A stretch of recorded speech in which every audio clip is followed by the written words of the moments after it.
cooked. Technically, matzah pizza is not pizza. It's a flatbread. When the dough is already cooked and then you top it, to me, it's a flatbread. When you top it and then cook it, pizza.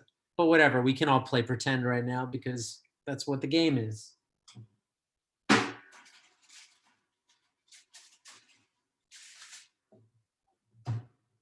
It has just started to melt, and that's why I'm taking it out of the oven.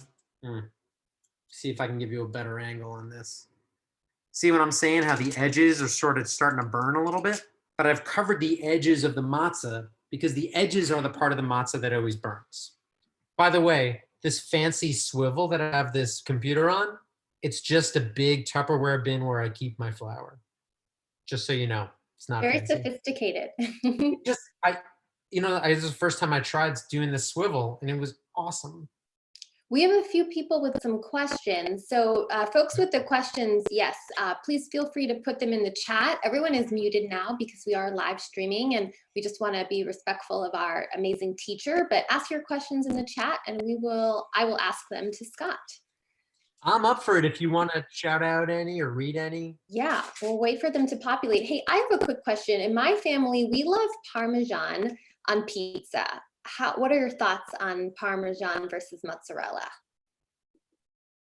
So in my world, it's not a versus thing. They're both going to live in harmony. In fact, I got a little bit of this that's going to go on the pizza after the bake. It's a type of Parmesan called Grana Padano. I'm way into it. I'm just going to do it after the bake. If you're somebody who doesn't like a bunch of cheese and you just want to do tomato and some Parmesan on there, my recommendation would be to squirt a little bit of olive oil onto the matzah. Then you can sauce it and pecorino it, and it'll be good. The problem is you want to make sure that your sauce is really reduced. Otherwise, it's going to make it soggy. So by the way, I'm peeling off this matzah, and it's gotten a little soggy because I let it sit, but I did that on purpose because the whole goal of this is to make a chewy inside and a crunchy outside. So phase 2 of this whole thing, taking that baby matzah and I'm putting it upside down onto the second half of the matzah. Amazing. Right. Scott, we had a question. First, something from Beth. She grew up setting the matzah first. Pros or cons? Wetting. Wait, grew up doing what? Wetting the matzah a little bit first before putting on the cheese. Does that sound familiar at all? I've never done it. What for what purpose? Are you trying to make the crust softer? I don't know. We'll find out. But we do have some comments, and I apologize. You can't see these right now, Scott. I see it. I see. Beth said, I grew up setting the matzah first. What is setting? Oh, wetting. I don't know, but I do think, so for those of you who are just joining us, we're on Facebook Live right now. So I want to just do a quick recap that we are here with BBYO On Demand, Jewish Live, Scott's Pizza Tours, and Tradition Kitchens, and we are really excited. We're going to ignore some of the comments in our chat thread, but if folks on the Facebook Live page have some questions, we are learning how to make matzah pizza with Scott. And thank you, Drew from BBYO On Demand, who is our amazing co-host and facilitator behind the scenes. So Scott, keep going with the cooking. I'm just doing a second layer of mozzarella. So if you remember what happened, we did a broil of some mozzarella on the first half, then we flipped it onto a fresh piece. And now I'm just putting some cheese on that, and again, no sauce. Intentional, because that's going to lead us to the next big important thing. I'm sliding this back in. We're just going to swivel again. And part two here is once again just to melt down the cheese. And going with the 3 commandments of matzah pizza making, we're actually going to apply the sauce not touching the matzah. It's going to be separated by the cheese. And the purpose of that is to prevent the matzah from getting too soggy. We're going to flip it. So it's going to be like an upside down pizza. like L&B Spumoni Gardens, or like a tomato pie if you had that in Philly or in Utica, New York. Final thing we're going to do is we're not cooking the pizza with the sauce on it. I'm actually keeping the sauce warm on the stove and I'm applying it after. That's something I picked up from a pizza maker who's got a place in Vegas, actually, a place called Pizza Rock. He also has a place called Tony's Pizza Napolitana in San Francisco. Tony Gemignani, he wrote a book called The Pizza Bible, and it's incredible. He dropped that great tip in there about he does it on his Detroit style pizza. He adds the sauce after the bake, and it's already just warmed, and he just stripes it on top. I want to give it another few seconds because I want to start to see some of those burn marks on this. Now, what we're doing by doubling it up, giving it some thickness so it'll hold up, it won't fall apart when we bite it. It's also going to give crunch on the bottom and softness in the center.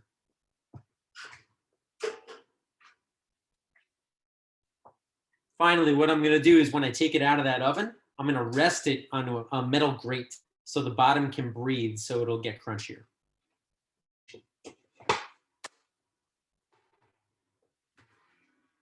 I'm also really curious about the toaster oven technique. Tell us, how do you like making pizza and matzah pizza in there? To me, yeah, matzah pizza is like total home comfort food. So cranking up a whole oven just to make matzah pizza, it just doesn't feel right to me. I love toaster ovens, and I never owned one until this. I just got this maybe last year, and I'm loving it. Okay, we've got the double melt. As I mentioned before, I'm going to drop it onto this little metal grate.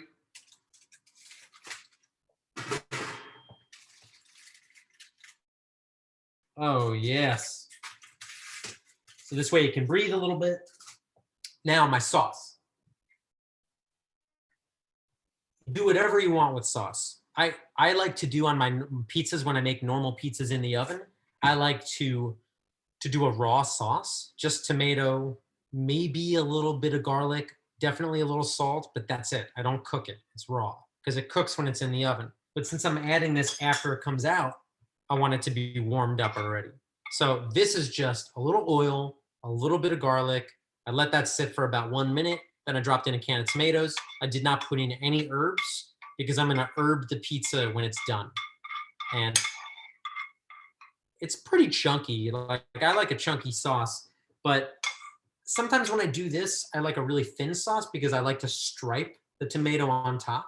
I think that looks really cool. But for today, I'm just gonna kind of do it down the center. So I'm using a little soup spoon, and I'll pick this up in a second and show you what it looks like.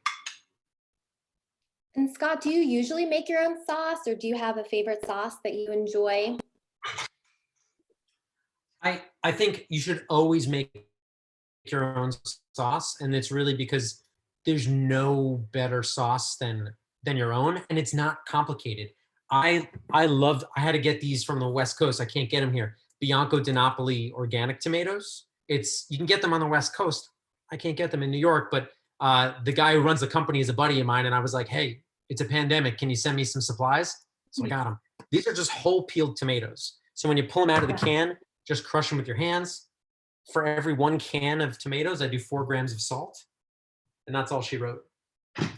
Nice. Now, we have a secret in my family that's been passed down through my grandmother. I'm curious your take on this.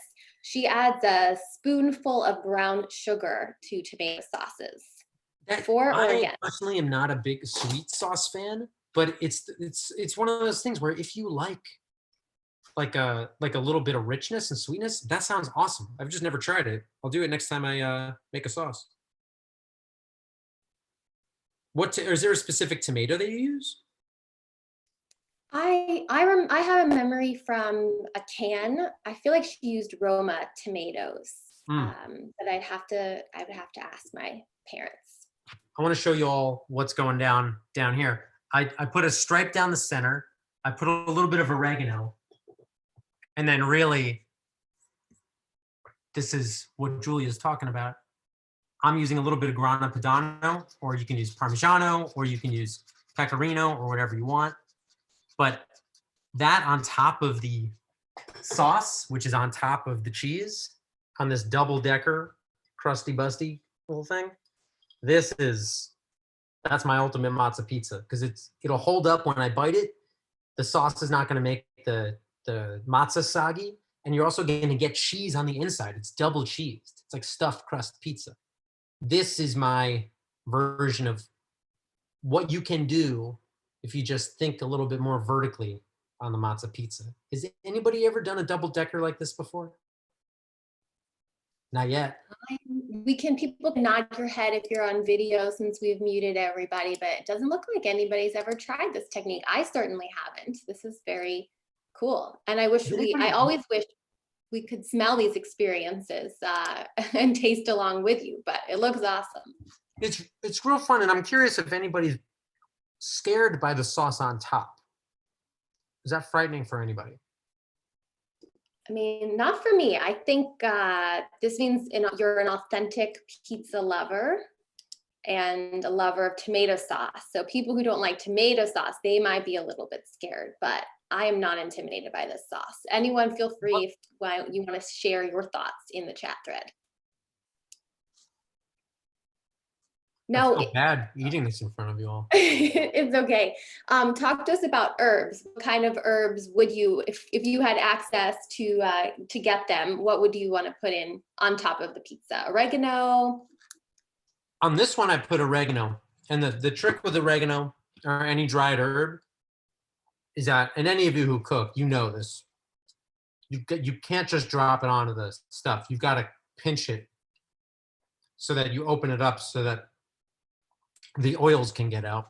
Really, really important. Since I added it after the fact, that was important.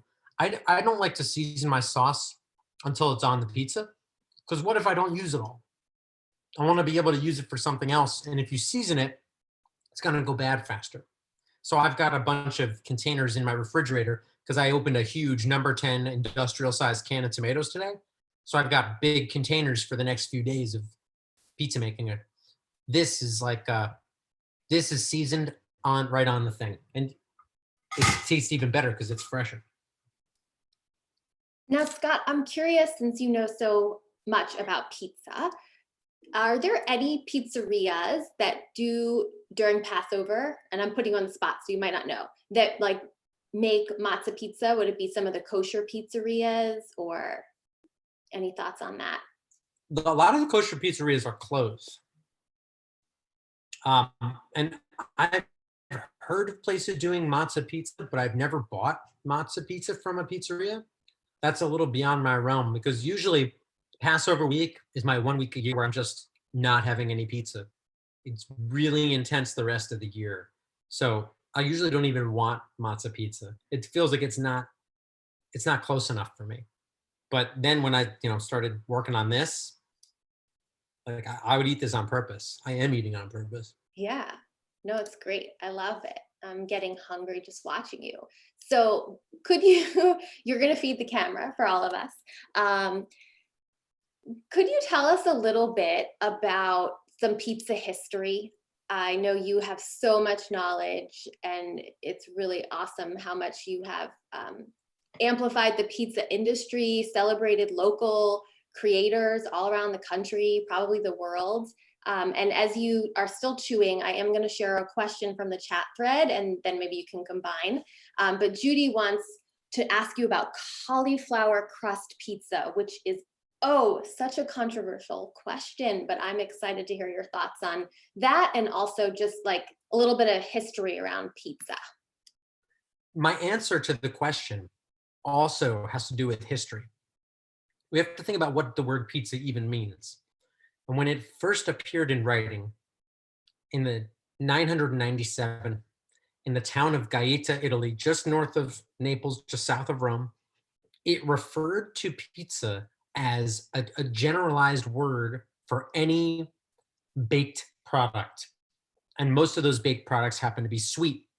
We have in writing, even until the late 16th century, we have references using the word pizza to refer to sweet, bready, crunchy, cookie-like items. Finally, it becomes what we know today, late 17th, early 18th century, specifically in Naples, where a specific type of baked product in Naples, therefore called pizza napoletana, the Neapolitan version of this flatbread, where the dough is stretched, opened, then topped, and then baked. And the first toppings on it are things like pig fat and leftover rinds of hard cheeses. It takes a while before the tomato comes on. Cheese comes on later in the late 18th century, early 19th century. But that word pizza, for what we mean today, refers back to that origin of taking a dough, flattening it, then topping it, and then baking it. Because that word pizza is the same root as pizza, the Greek, the flatbread, the Mediterranean flatbread, the Turkish pita, it means bread in all these languages. So since that word pizza refers to the bread-like component, in my opinion, you need to have a bread component to be called a pizza. Cauliflower crust is it's a stunt double in the same way that matzah is standing in. It's a bread product, so I guess it kind of counts.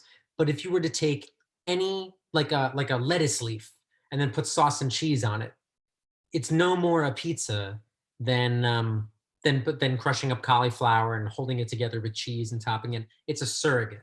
And so I've had good cauliflower pizzas. I wouldn't really technically consider them pizzas because they're missing a bread component. That being said, if you can't have flour or yeast or whatever, cauliflower crust gets you there, I'm all about it. As you said before, I'm a pizza fan, so I can't yuck anybody's yummy pizza. Totally, totally. Now, when it's not Passover and when it's not a pandemic, how can people join you on your amazing pizza tours? Can you tell us a little bit about what inspired you to start the company and what it's like to go on a tour, a little bit of a highlights for us? Yeah, I'm just obsessed with pizza. I mean, I'm just into it. So when I started realizing that different pizzerias in different parts of the country, world, realizing that they all have their quirks and that those quirks don't make them any further from the definition of the word pizza. They kind of redefine that word in different regions. I just love that concept. Pizza's it's not a list of ingredients. My obsession with that just drew me to take my friends to famous pizzerias for fun. And then that turned into, I rented a school bus for my 26th birthday and we just went to a bunch of pizzerias all day. And then my friends were like, oh, you should quit your job and do this. And so I quit my job and I just started doing it. And every tour is all about harnessing everybody's obsession. Everybody in this room, your obsession with pizza is equally important to the historical facts. There's no right or wrong in taste. There's just a difference of exposure. So what we try to do on the tour is expose you to 3 different styles and explain why each one exists the way it does. So rather than judging something unfamiliar as negative because it's unfamiliar, why don't we learn about what makes it special? This way we'll give you some information. So when you're in Atlanta and you go to Antico, you go to Ribalta, or you go to Versaano's, you understand that they're not all making the same thing. Mellow Mushroom is not in competition with Antico. They're not trying to do the same thing. We got to respect their differences and enjoy them for that. I don't even remember I what the question was, and I hope I No, answered it. you did a great job. I appreciate that. It was a bit about something that Alyssa had asked about what inspired you to make pizza your career. And so you touched on that. And Heather wants to know, how many years have you been running your pizza tour company and also your nonprofit Slice Out Hunger initiative along with it? So this pizza tour company started April 27, 2008. So it'll be 12 years later this month. And we started Slice Out Hunger. We started doing the activities right then, like at the beginning, maybe a few months later. We incorporated, became 501c3 in 2015. And then since then, we've just been kind of hacking along. We're 100% volunteer run. Nobody's on payroll. Every dollar we take in gets used for whatever our initiative is at the moment. So right now, that's the pizza versus pandemic. By Awesome. the And way, I do want to say real quickly, yeah. if anybody's interested in volunteering to help, send me an email, sliceouthunger@gmail.com. Every day, we need people to help us call hospitals. We get a list every day of requests from hospitals. We just got to call them, find out when they want the delivery, what the pizzeria has to do, if they have to wrap every slice or whatever. And then we coordinate the delivery, and then that's that. So if anybody wants to be I involved, I love that. I'm in. I will help. That's amazing. I think so many people are looking for ways to help from home. And I think that it's amazing because you're supporting the local small business owners and you're helping the hospital workers. So that's like a brilliant combination of kindness, which is really needed right now. yeah, you can Can help. I, you I don't leave my apartment. This is what we do every day. And we've raised 330 something thousand dollars. We've spent about half of it so far. And the plan is to just keep on trucking. Yeah, that's incredible. And thank you to everybody who's a part of this who made a donation. And Scott noted that you can put Tradition Kitchens, BYO on demand, whatever organization you're more closely affiliated with. And so we can just count and be proud of this collective tzedakah, good giving kindness and charity into the world right now, which is awesome. I want to switch gears for a second and talk to you a little bit about random pizza knowledge because you have a lot of that. And is there something you've learned over the years in your studies of pizza that you could share with folks? Maybe it's like the most random fact or the coolest place you visited to taste pizza. I think people are always surprised to find out that, America's had pizza for 120 years or so at least, but Argentina and Brazil have had it for the same amount of time because Neapolitan immigrants came to New York City and the northeastern cities, Buenos Aires, Sao Paulo, Brazil. So people are usually surprised that, like, oh wow, I can go to Brazil and get an old style pizza like from southern Italy. You can. Very cool. Maya wants to know if you can send a little summary of all the steps to make the pizza, and we'll talk afterwards and we'll get that to everybody so you too can make this matzah pizza at home for sure.